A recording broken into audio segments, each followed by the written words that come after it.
My presentation might be a bit didactic, or you might say in the end it overtly be didactic, but I precisely did it in a way so that you could follow easier my argument and to give some orientation in the various twists of comparison in the subject that you can read on the first slide.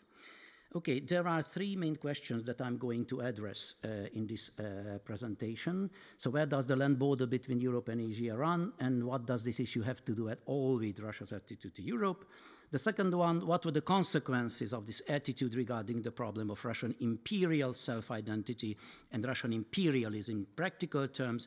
Finally, what were the distinguishing features of the Russian Empire of the 16th and 18th century if it is placed in the context of the empires created by European powers in the early modern period? And behind these questions, either explicitly or less explicitly, I think that stands the issue of comparison. And let me begin my presentation by giving answer for the first two questions from a kind of bird view perspective to highlight the crucial aspects of these phenomena. So Europe and Asia, these are two terms which were and are still heavily loaded with emotional and cultural layers as to their content. And I think Russia is the country in Europe, first of all, for which the matter of Europeanness and Asianness presented a problem of identity from the early 1700s and still does so at the present, just to make, just to place the paper into the context of contemporary comparisons.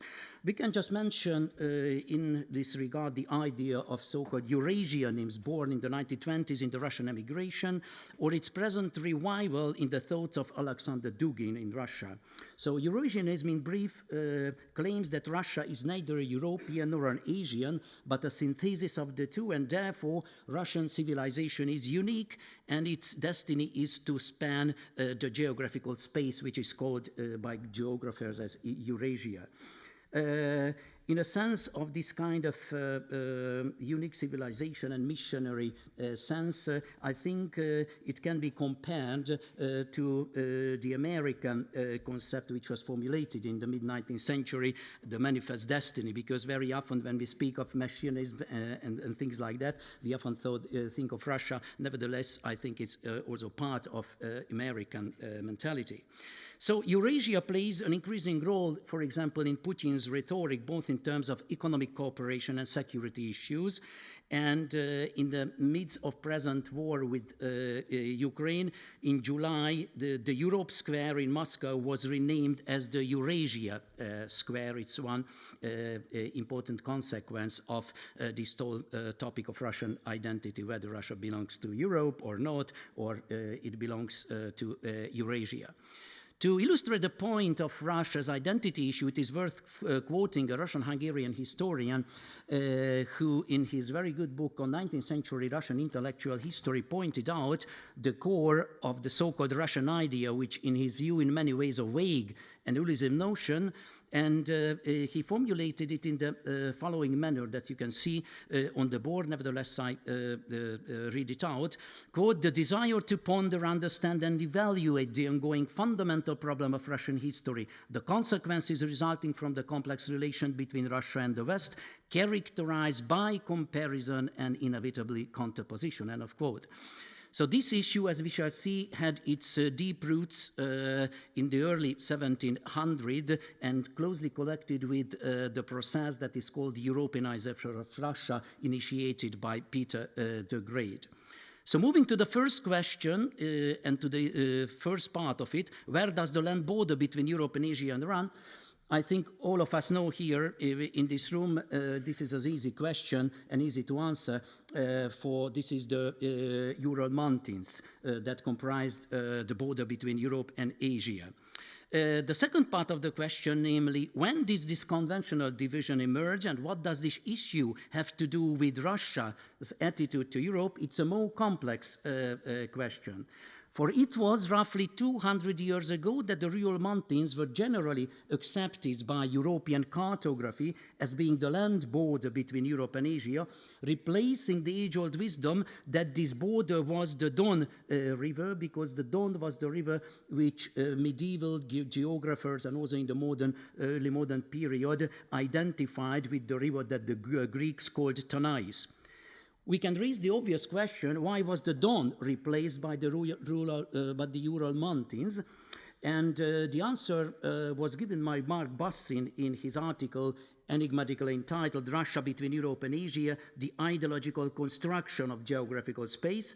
And he showed that the initiative to change the land border between Europe and Asia came from Russia, from the geographer Peter the Great in the 1730s.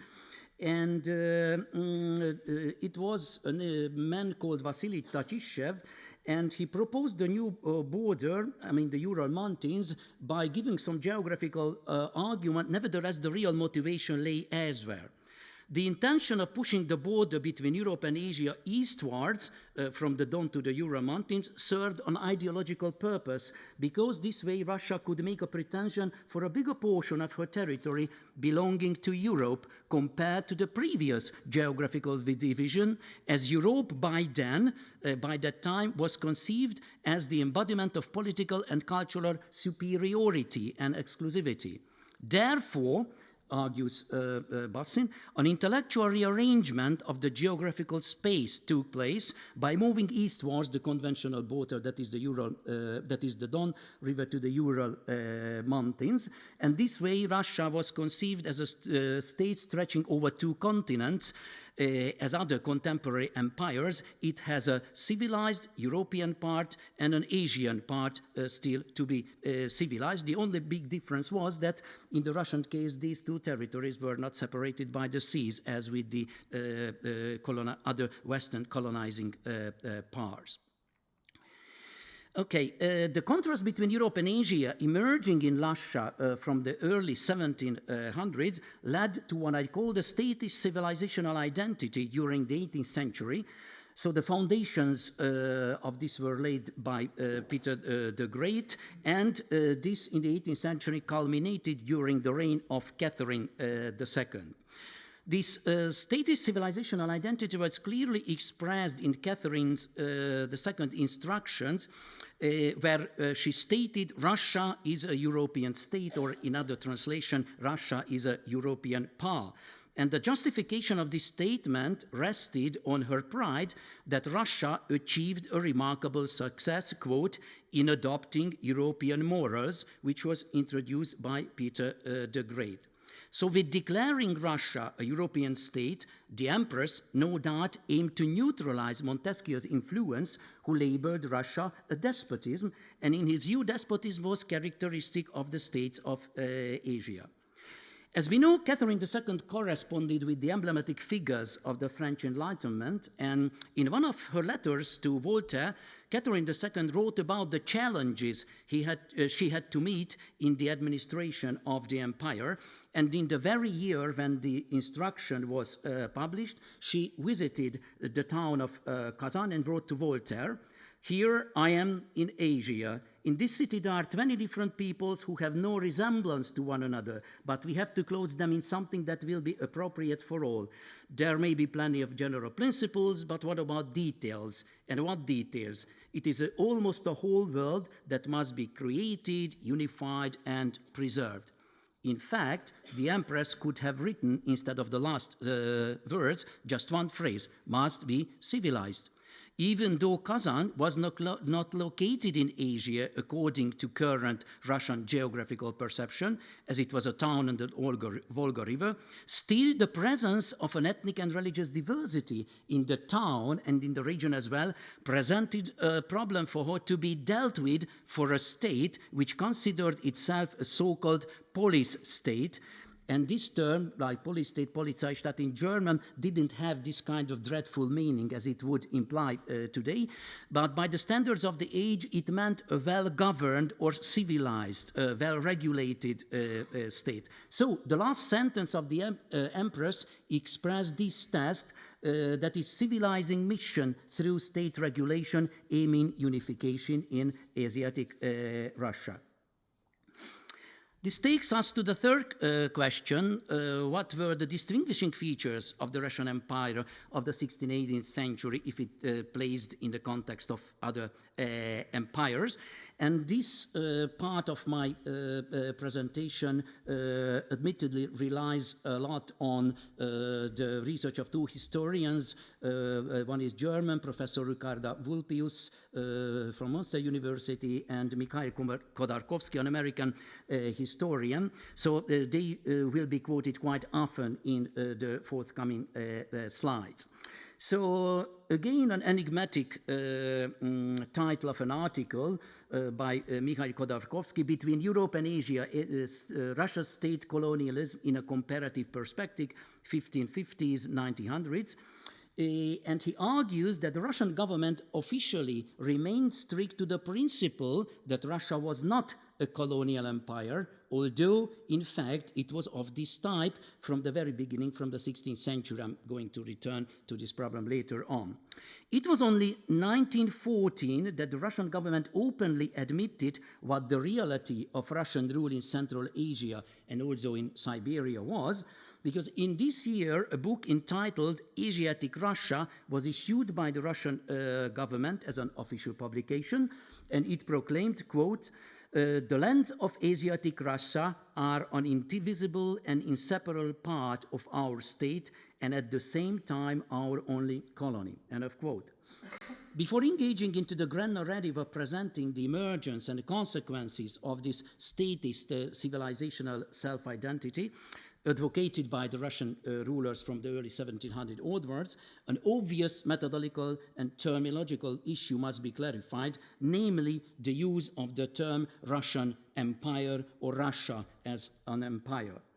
So let's begin with the naming, the self-designation. The term Russia, in Russian version Rossiya, Russia, came to be used in the 16th century for the territories ruled by the Muscovite princes. And the term Muscovite realm was also used as a synonym of Rossiya, Russia in the 16th, 17th centuries, which reflected the reality that the rulers of Muscovy created Russia. It was only under Peter the Great that the term Rossiya, that is Russia, officially replaced the variety of previous designation such as Muscovite realm or the Russian Tsardom. In Russian it goes Rossiyskoye Tsarstvo. Secondly, moving to the issue of the empire, following the methodology of Ricarda Vulpius, we need to propose, on the one hand, a working definition of the term as an analytical category, and decide from which period it can be applied to Russia. On the other hand, we need to date the official use of the term empire as the expression of self-identity by the Russian rulers. I'm not going to engage in the details of the first question, that the working definition of empire as an analytical category. I'd try to put together not a definition but some very important characteristic, and I will not go one by one, of course, but you can read it. And let's put aside for a while the problem to decide from which period these criteria can be applied to Russia. I'm returning to that a bit later. The second question, the official use of the term empire as the expression of self-identity, is much easier to answer because the Russian Tsardom officially became the Russian Empire in 1721, when Peter the Great was given the title All-Russian Emperor, besides other titles, Father of the Fatherland, and also the epithet Great was conferred on him by the Russian Senate. So Russia officially became an empire in 1721. Still the question raised by Professor Vulpius remains, quote, to what extent did 18th century Russia see itself as an empire, end of quote. because this question has not only intellectual but also practical, that is administrative implications as well. And now the approach is not what the empire is, but rather whether there existed a kind of imperial discourse. One more important specificity must be added to the above criteria of the empires, namely the distinction between land empires and colonial empires. And also, again, turning to Khodorkovsky's approach, he says to be a colonial empire intellectually implies an imperial identity in a sense of feeling a superiority by a group over others living in the peripheries and a civilizing mission. And he makes a comparison how to distinguish colonial empire and land empires, and he gives the Napoleonic Empire as an example, which he says that when Napoleon conquered the neighboring territories, Spain, Italy, and Germany, then France became an empire, yet in his view, in Khodorkovsky's view, it did not become a colonial empire.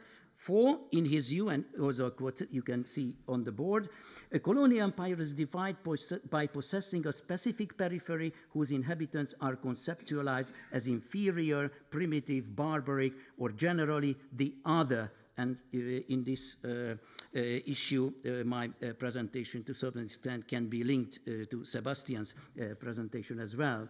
So the other that can be both exploited and improved. So therefore, a colonialist empire, in my view, is a par excellence question of otherness. When did Russia become a colonial empire? Recalling Catherine II's comment on Kazan, her words are eloquent not only because they reflect the Russian government's attitude to the issue of Europeanness and Asianness and the nature of the Russian empire. It was in fact the conquest of the Tatar Khanate of Kazan by Ivan IV, better known as Ivan the Terrible, in 1552, which marked Russia's becoming an empire.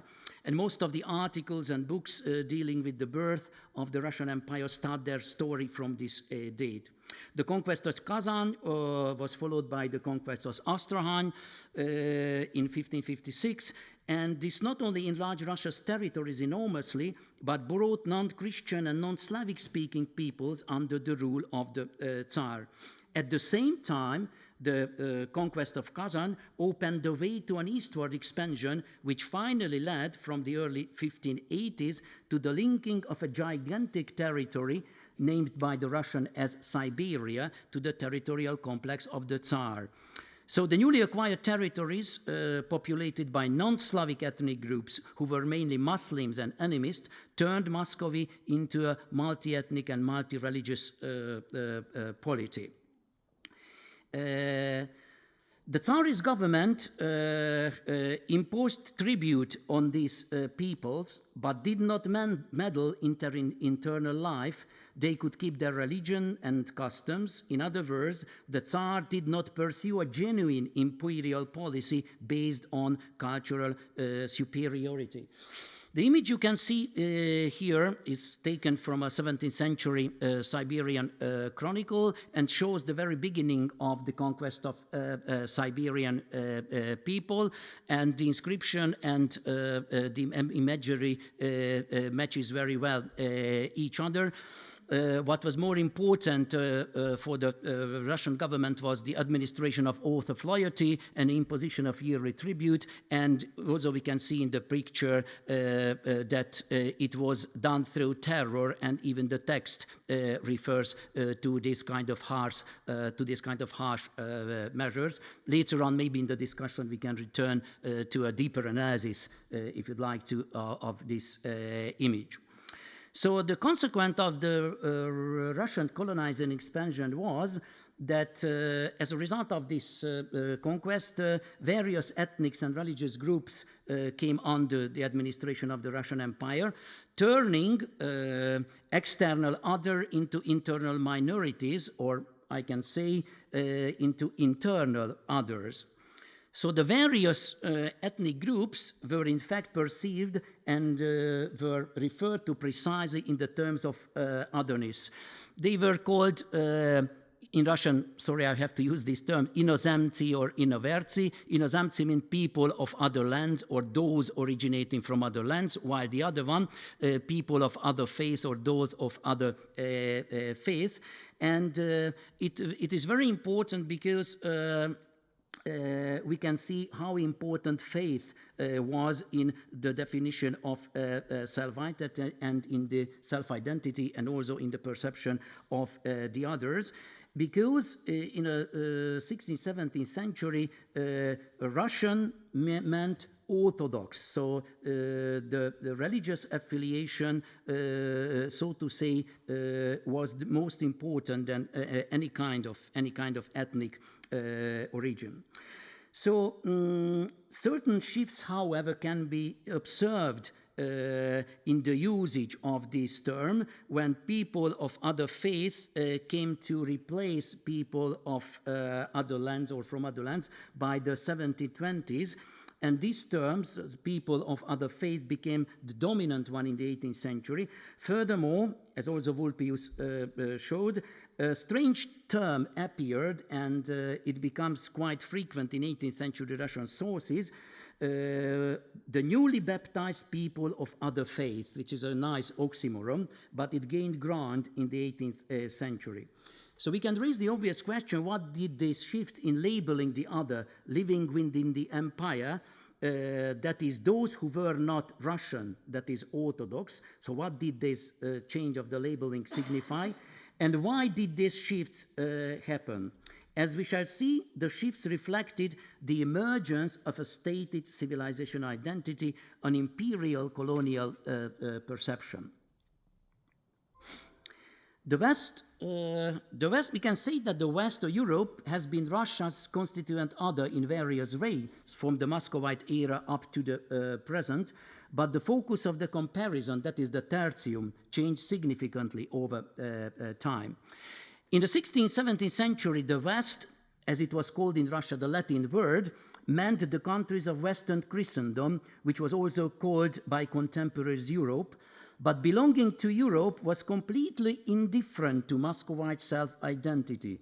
What should not be forgotten is the fact that the Latin world meant the land of heresy for Muscovites. In the 15th, 14th century, the term Latin heresy was quite widespread.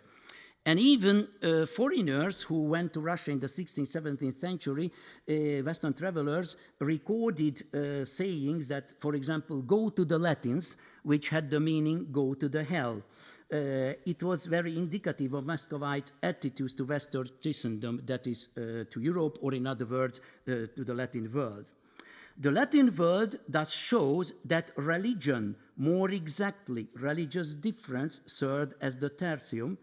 That is, religion served as the basis of comparison, being at the same time the basis of division, as Muscovite self-identity, as I've mentioned, was shaped by belonging to orthodoxy. The other side of the coin was that in the 16th, 17th centuries, the Russian Tsars had been considered by Europeans on the same level as the Ottoman Empire and the Sultans. As Simon Dixon noted, quote, the image prevailed that Muscovites seemed to closer to the infidel Turk than to civilized European nations who defined themselves in opposition to a barbarian Oriental other, end of quote. And here, of course, the problem of Orientalism comes to the picture. The reason for this unfavorable judgment lay not so much in belonging to the different Christian denomination, but in the nature of the Ottoman and Muscovite political system, which Western observers, like Jean Baudin, for example, saw, and they put the Ottoman Sultan and the Ottoman Sultan and the Muscovite Tsar on the same footing, and they called their government either despotic or tyrannical.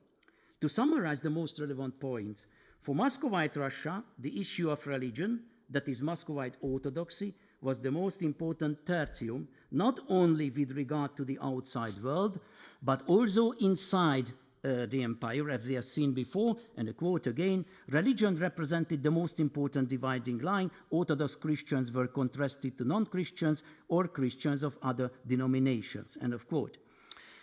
We have to emphasize, however, that in the 16th, 17th century, the Russian government was, to use this modern word, quite tolerant regarding the existence of non-Orthodox religions in Russia. This attitude, however, changed from the late 17th century when the conflict between Russia and the Ottoman Empire became quite intensive. And this led to a drive to convert Muslims to Orthodoxy because they were considered the potential fifth column for the Russian government. At the same time, this fear that the growing number of pagan people were converting to Islam, the Russian government had the fear that they would provide, so to say, a reservoir for future internal enemies. Therefore, in the early 18th century, a phenomenon of forced conversion appeared in Russia, when, for example, the indigenous people of Siberia were forcefully converted to Orthodoxy. The conflict with the Ottoman Empire and the Azov War at the end of the 17th century was a turning point from another angle, namely the Russian government's attitude towards Europe, as the war was waged in cooperation with the Holy League established in 1684. So now a common Christian ground was formed against the Ottomans, and Russia officially joined the Holy League in 1697. So Russia, which had been an outsider in Europe from the early 16th century and considered a barbarian country, despite being Christian, because of the nature of its government, now was accepted as a European state and was consciously aspiring to that status. And this Azov victory was popularized not only within Russia but also abroad. And when Peter the Great at the end of the 17th century went to a Western European tour, traveling, by the way, half incognito, then printed broadsheets written in Latin, German, and Greek were distributed by the members of his entourage. And the verse described Peter no longer as an Orthodox ruler, but a strong king in Europe and Asia, waging a godly war against the Saracens and fighting, quote, against the Asian barbarism of the Turks. And the belief was expressed that he would eventually take back Constantinople from the Turks. To be European, as Sparta Pyramus stated, meant to be Christian and civilized. As the Ottoman Empire wasn't a Christian, it couldn't be either civilized or European. It was considered an Asian country. So, while Europe and Asia previously had been terms completely foreign or indifferent to official Russian self-identity and self-definition, from this time on, they were to play a crucial role in it. Why?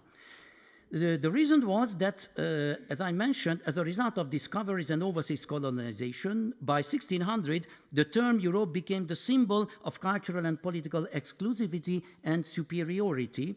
It was witnessed by Cesare Ripa's depiction of the four-known continent, representing Europe as the queen of the continent in 1603, and to be sure, long before that, in the strange maps of Europa Regina, where the geographical contours of Europe were molded in the shape of a queen, with the regalia as apparent in Sebastian Münster's Cosmographia. The images from the 1570 edition.